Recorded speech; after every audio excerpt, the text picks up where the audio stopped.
This is North Pod, a North Melbourne fan podcast, hosted by Jason Hunt. Stevenson with his own move. Carrington. North are in front. Hello, welcome back once again to North Pod. We are mid-trade period. Thank you for joining me. Recording this Wednesday evening during the trade period. We're 3 days into trades, an extra day, plus the weekend into free agency, I suppose. And I think it's been a relatively slow start to the period. There was free agency things that got kicked off, and then a couple of straightforward trades have gotten done, but besides that, it's been pretty slow going. So I'm going to be honest, this episode's going to be pretty off the cuff. Put out some posts on Twitter and Instagram seeking some suggestions and questions and thoughts, so I'll speak to those. I'll recap where we're at and sort of have a look at where we're potentially going to move into the next week or so. And that's going to do us, really. I'll have a look at what's happened so far, but beyond that, there's it's going to be speculative, I would say. So I guess the move that we have made so far, which we got done on Monday pretty much as soon as things kicked off in terms of trade period, was we got the Jack Darling move done. So we received Jack Darling for what's currently our fourth round pick at 67. There's a chance that moves back and then moves up. I'm not going to bore you with it, but by the time the draft comes around, that probably is going to be around 60 maybe. Well, give or take. It'll get pushed out with some. I just said I wasn't going to bore you with the details, but now I'm going to. It'll get pushed out with some compensation picks, and then it'll get brought in because picks will get swallowed up when teams are using points for players like Isaac Kako or Leo Lombard for Gold Coast and Essendon. So things like that, it'll come back in. But it's our fourth round pick. It's our last pick that we currently have. So essentially, we have paid nothing for Jack Darling. I don't imagine that we would be using that pick. We've got four others and plus the rookie draft. So I don't think that's nothing for us. And there's a good chance West Coast doesn't use that either. I think it's a bit of a good faith pick. So we've secured him on a 2-year deal with a trigger for a third. I would have loved to maybe not have that third year on there, but we do, so we're going to live with that. He's 32, so there is every chance that he can be playing when he's 35. It's just what his football looks like at that point. He's played 298 games, kicked plenty of goals. He's a premiership player. He's been the leading goal kicker for the Eagles 4 times, so we know he's a good player. There's absolutely no doubt about that. It's just whether or not his quality of football is going to stand up over the next 2 to 3 years.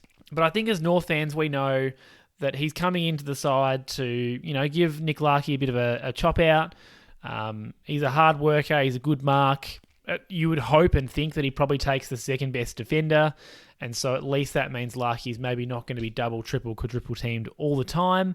And, he comes in and plays the role of either Brenticle or Toby Pink, or both of them, depending on, what we do with Charlie Comben and how many tall forwards we decide. Potentially, if you've got Jack Darling as a genuine forward option and Nick Larkey, then I don't necessarily mind playing Cam Zerha as that third tallish player and then having 3 smalls around. But at the same time, maybe Jack Darling doesn't want to play or can't play in the ruck, so potentially you still have to play Brenticle.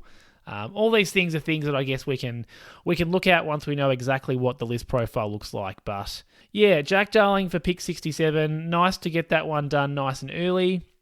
So, in theory, we can focus on the other things that we want to get done, which I definitely will talk about. And nice to not overpay. Where we have overpaid is we've given him a slightly longer contract than I would have liked. And for sure, if he's at West Coast, he was on a 1-year deal, or he had 1 year left on his deal at West Coast. So he's come to us for that security. And look, he's saying all the right things. He's put a bit of a clip on social.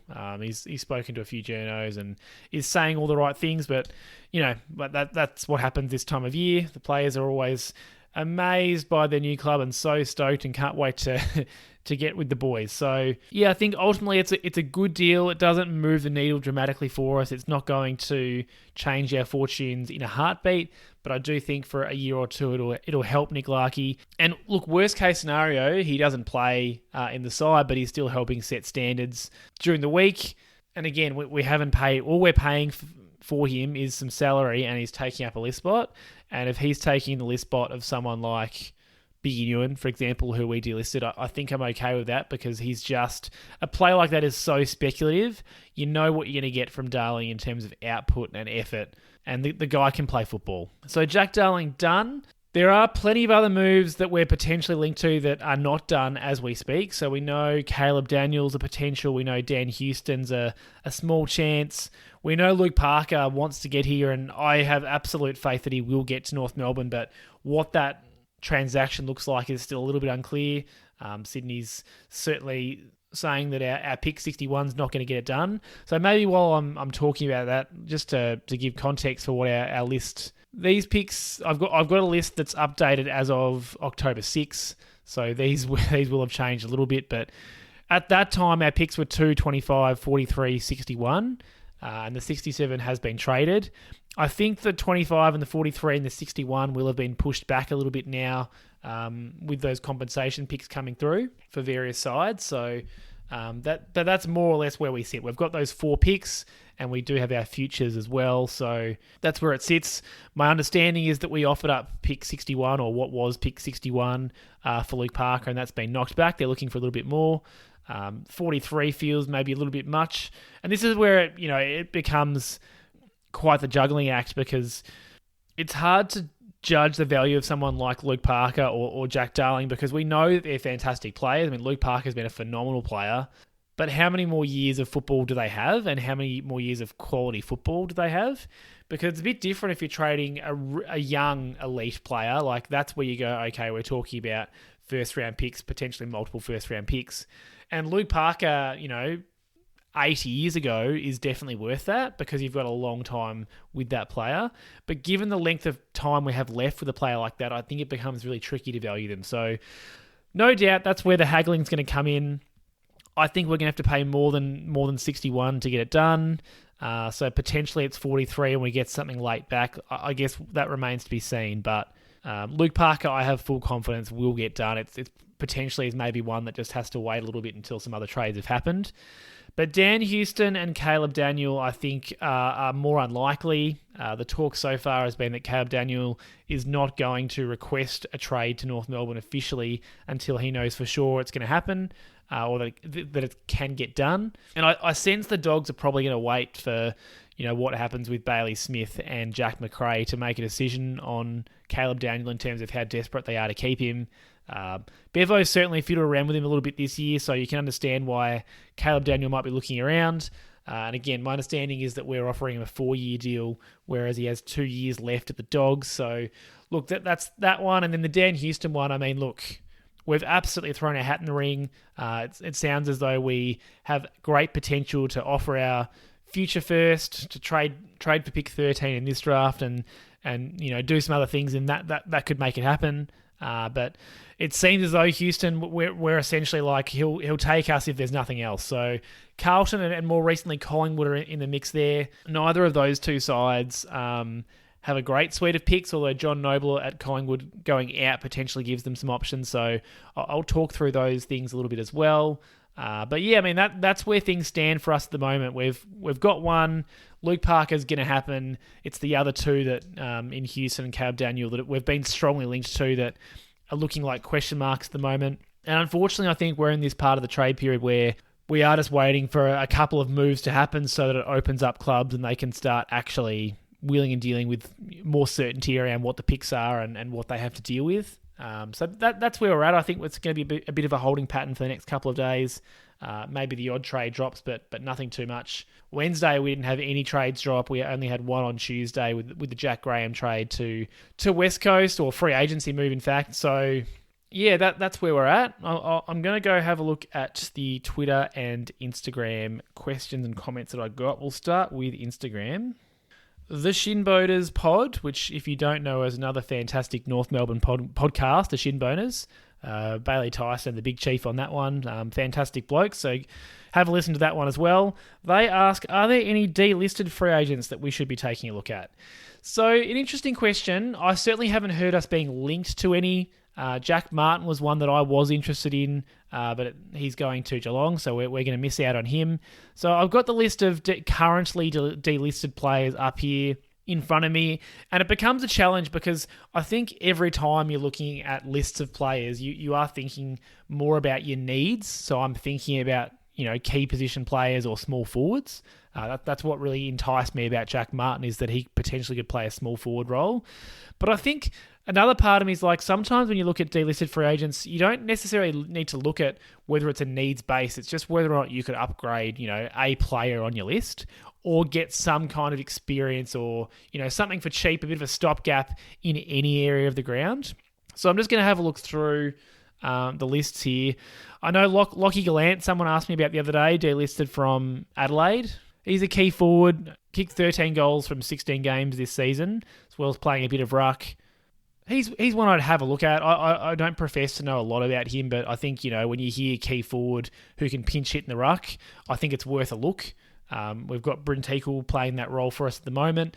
And if you thought that Lockie Gallant was going to be a similar kind of role potentially, I could see that. But yeah, I don't profess to have watched much of him, so I can't speak to that. But he'd be the type that we're looking for. And Sam Day at the Gold Coast is, again, another one that potentially could bring it on the cheap. I just don't know. I think his body's pretty shot, so he's probably one that I'd avoid just based on his body. I think we're kind of getting a very similar version of him with Jack Darling. Don't know if you've heard of a player called Jack Marnie, who's just been delisted by Gold Coast. So small forward, I hear. I wouldn't be going near Jack Marnie. Brandon Parfitt's an interesting one for me. Delisted by Geelong and doesn't fit a need for us, but in terms of quality of player, I think he's a solid player. Gary Rowan, I don't know that he's a great culture fit, but again, he's a sort of pressure forward that potentially, you could see running around our forward line and bettering us. I think the issue, and I spoke about the culture issues there.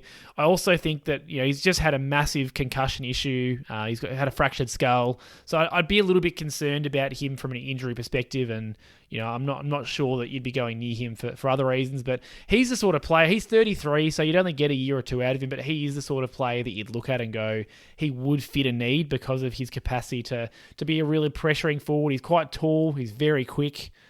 Plays a pressure game. So, yeah, look, I wouldn't go near him, but he is the sort of player that you'd be looking for. Matt Taberner from Freo is an interesting one. He's probably a downgrade on Jack Darling, so, you can understand why we haven't gone after him. But again, he's that profile of player that we'd look at. If you were having to pay a bit more to get Jack Darling, like maybe Matt Taberner's a better deal. He's played more than 100 games of footy, kicked plenty of goals for Freo. Not a superstar, but, someone that does require the opposition to put some players on him. Who else have we got here? Riley Bonner is an interesting one from St Kilda. He was one I was interested in this time last year, or I think it was this time last year when St Kilda ended up getting him. If it wasn't this time last year, it was 2 years ago. Obviously, not an amazing play, but again, if you're thinking about getting players for free, I think he has a bit to offer off half back, and maybe that's just because I remember him tearing us to shreds during the year. I don't remember if that was the preseason game or during the year, but yeah, he played a pretty good game against us, so potentially that's something that would interest me. Yeah, I think that's probably it for now. I can't see anything else that jumps off the page to me. And I guess that's the thing, like when you're looking at delisted free agents, there's very unlikely to be an absolute superstar there available. There's not going to be an absolute superstar. You're looking at role players, you're looking at young players that haven't really seen much at AFL level, and you're looking at those, players like Curtis Taylor who just haven't quite worked out, and clubs are looking to move on. So, yeah, there's no one that jumps out at me as players that I'd be looking at going after, but I think, depending on what's available in the draft, once we're taking those last couple of picks, you definitely have a look at it. So thank you for the question. From the Outer podcast, another friend of the show, we had Chief on a couple of weeks back. Split pick 2, ? Future first for first this year. Can we get Houston if we do that? I absolutely am open to splitting pick 2. I'm into that idea if we could make it happen. And the reason for that is I'm pretty happy to slide back into the draft a little bit. We know that the top end of the draft is pretty stacked with mids, and that's not an area of the ground that we need. You can always take a mid in the draft. I don't have an issue with taking a mid. It's just more around the premium nature of them and whether or not you need a premium mid this year. So I'd be open to sliding back. The question is how you do that. So short of it being a very complicated trade with lots and lots of players involved, and when I say players there, I mean clubs. I mean, Freo's got 10, 11 and 18 before any trades happen. Richmond has one of their own, but then they're getting several picks, or they're going to end up with several picks in terms of Shai Bolton, in terms of Dan Rioli. So they're going to end up with a few. St Kilda's got 7 and 8, but they're not going to trade both of those away. So it becomes an issue of how do you get 2 solid picks. So I think for me, that's where it probably breaks down a little bit. I'm just not sure how we would be able to split it. Gold Coast's 13 is up for offer, so potentially you could look at Gold Coast. But again, I'm just not sure that... Well, I know for a fact that they're going to want to take their pick 6 and then hope that they can take Leo Lombard, their academy player, after that. And so therefore they're absolutely happy to take picks after that. I don't know that they'd want to slide up to 2. So that's the problem. If we could find a way to split and then trade our future first for something like 13, I think absolutely that turns Port Adelaide's head. I think with the Dan Houston situation, we're just going to be, if Carlton and or Collingwood can't get it done, then we're kind of next best. Because right now, certainly on the surface, I think we're the easiest to deal with in terms of trading. It's just whether or not Houston actually wants to come here. So, look, I'd love to have Dan Houston. I don't want to overpay for Dan Houston. I think Caleb Daniel is better value, but of course, dual All-Australian, you'd absolutely take Dan Houston. It's just around overpaying for a player where we've got some players in that position is my concern. But yeah, I'd absolutely take him.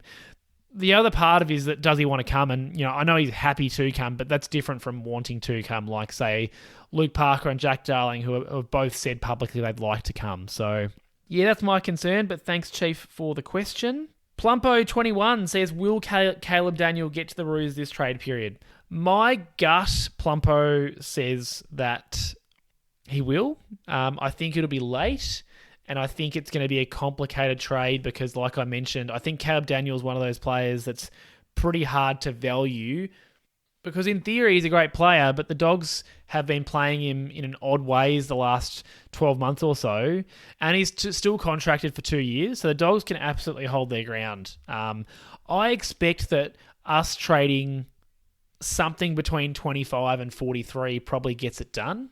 So whether that means we trade, I'm looking at what is currently available. If we traded 25 and got their 35 back, that probably isn't enough, but I don't know if us trading 25 and getting their 47 back is really enough either. Odds are that the Dogs are going to end up with some more picks than they've got because they're going to be trading out Bailey Smith, so potentially some of those picks could, make things interesting. But certainly I wouldn't be giving up 25 by itself to get Caleb Daniel done, and I'm just not sure that 43 is going to. That would be great, though. If we could trade 43... that'll happen, but that would be fantastic for us. But again, then the Luke Parker trade is a problem. So this is where I think I don't know if it's unfortunate or if it's, just the nature of the players that we're going after. But if just one of these was a free agent, I think it would make our life a lot easier because we wouldn't have to worry about having these, back of the draft picks to maneuver with. The fact that we're having to trade for all of them is the problem. So I think if we happen to win the sweepstakes for Dan Houston, there's probably not a chance that we get Caleb Daniel done, or I just don't think it makes sense to, is probably a more accurate way of saying it. But if we're going to miss out on Dan Houston, I do think Caleb Daniel happens. I'm not a journalist, so I don't have all the insight, but my vibe at the moment is he's a 60 to 70% chance to be at North from what I'm reading. So that's where I think it's at, Plumpo. And the final one from Instagram, should we be looking at Jack Hayes? So Jack Hayes is a St Kilda player. He's had some injury troubles this year, drafted it as a mature age player by St Kilda. Apparently has done a medical at Collingwood, so that's why Jack Hayes is in the news and why he's come up. Yeah, I think he kind of falls into that same category as players like Matt Taberner, like Jack Darling, like Lockie Gallant, like those players that are third string, I suppose, to be blunt about it, third string key forwards that could also play in the ruck.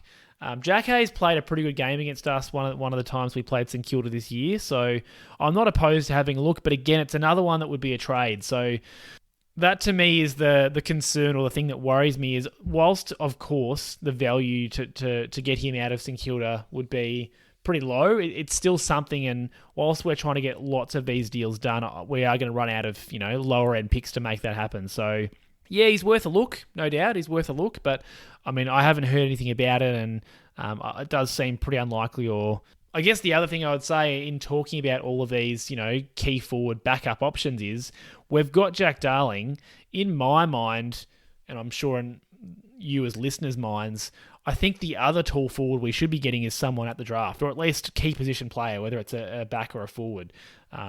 Jack Darling's the short-term solution. We need a longer-term solution. And so none of those delisted free agents or these trades that we're talking about, these sideways deals, are long-term solutions. So I guess when I get to the draft in a minute, that's where you go, okay, we do need to, and I hope we are looking at a key position talent to bring into the club, because we do need some more key position players through the draft, some young key talent.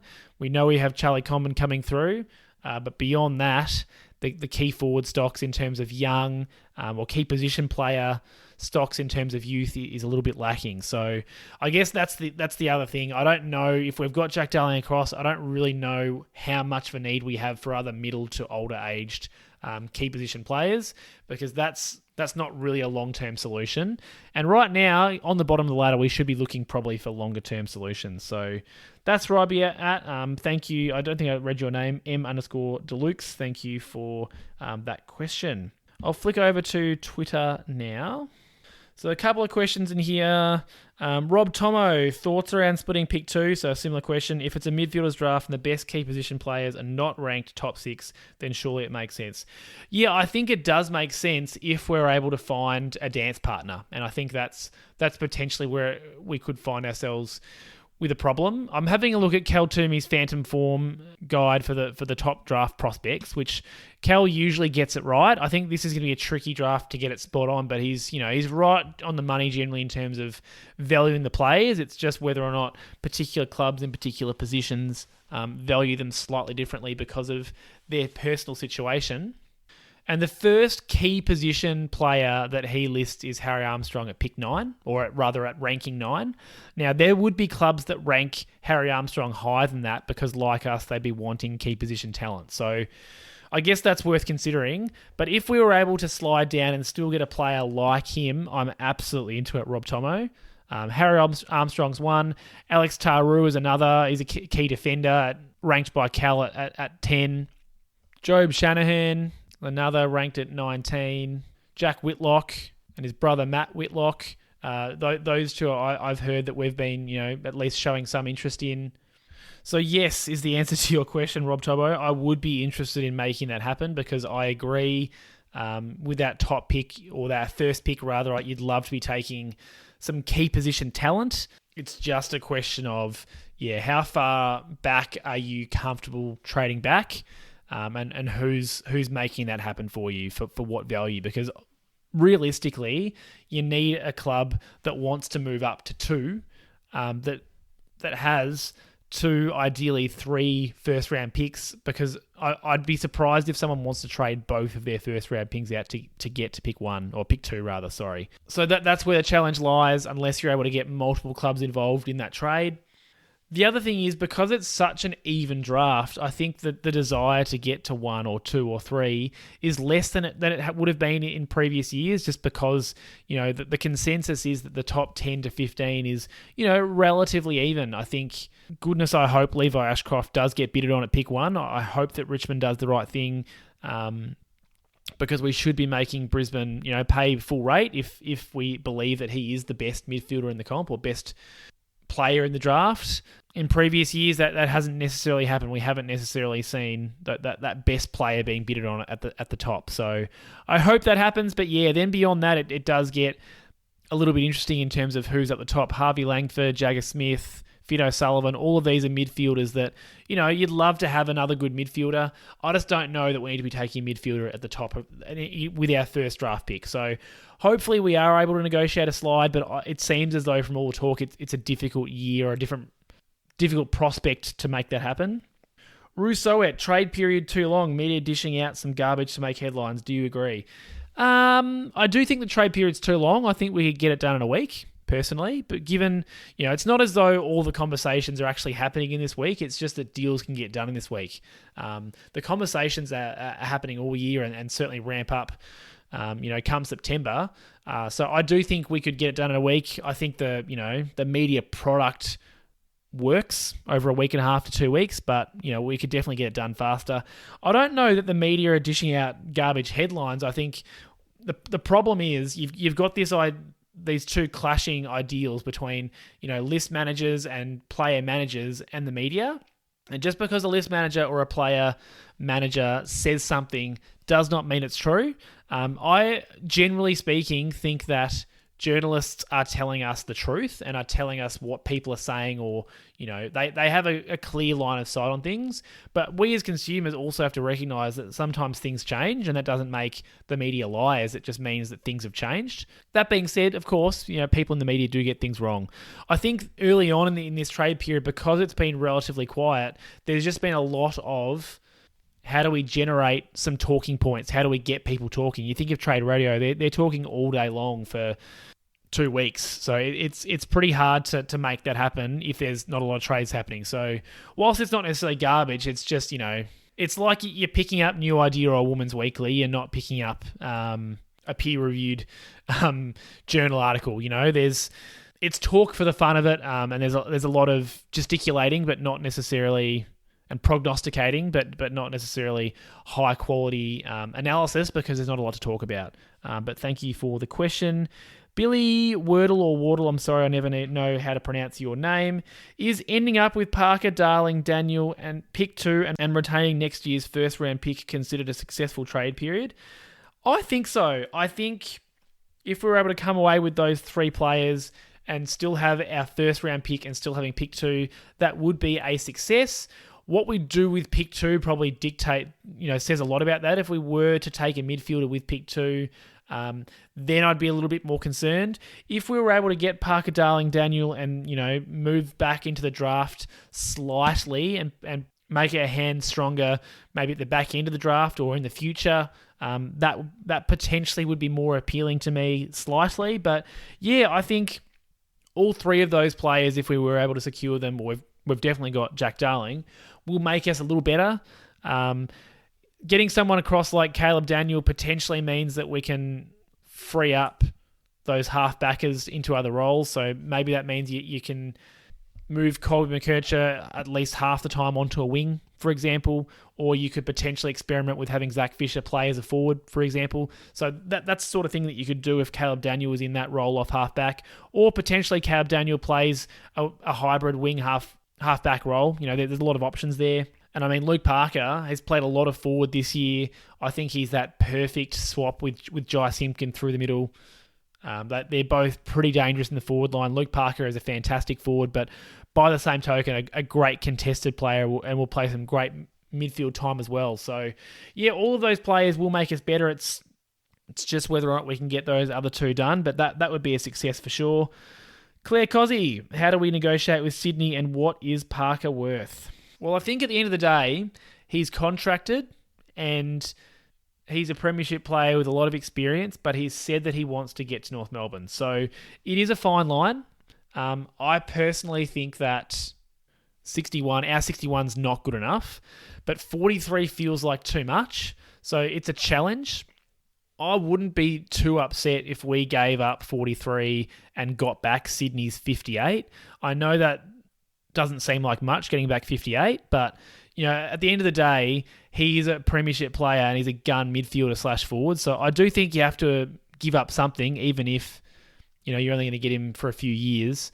The alternative is that we could look at giving a future pick or getting one of Sydney's future picks back But I think we can definitely afford to hold our ground for a fair while, because it's not necessarily a deal that's holding up something else for other clubs.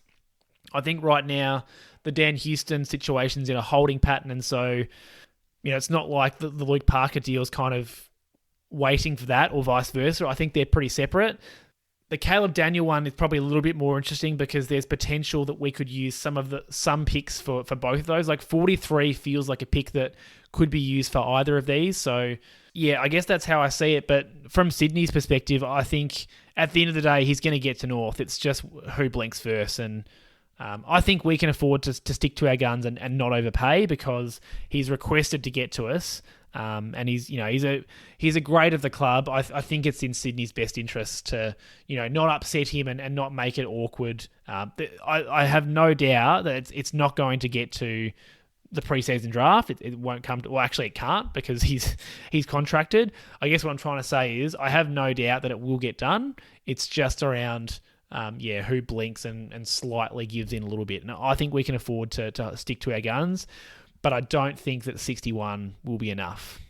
And last question or comment, this is from the George, Tom and Harry show. Be aggressive. Future first for Suns 13. Take Pies and Blues out of the Houston race. 13 and 25 or future second, maybe goad. AFL surely allow it. So that's point one. Be aggressive. Future first for Suns, pick 13. I get that. Take Pies and Blues out of the Houston race. 13, which we would have got from the Suns, and 25 or a future second, maybe Taylor Goad. An interesting one. I guess what I would say there is I actually don't think we have a problem getting the deal done with Port. I think it's more around whether or not Houston wants to come to us and whether or not Port can get a similar enough deal from either Carlton or Collingwood. But looking at that on face value, our future first and say 25... I don't mind that, future first for 25. I guess all I would say is you'd have to hope that we are pushing up the ladder a little bit and say finishing 13th, 14th, and then you're looking at we've given up pick 5, pick 6. Because if we're going to give up pick 1, 2 or 3 and a second round pick for Dan Houston, that's where he's a great player, but it's how much footy does he have left? He's got some footy, but he's not 23. The second part of this comment, offer Bailey Smith, say, $500K a year with easy triggers to make $1 million for games played, 1 year deal, and either falls in love or leaves a delisted free agent to the Cats. Yeah, I like the idea, but that one's not going to happen. He'll get to the Cats, I am almost certain.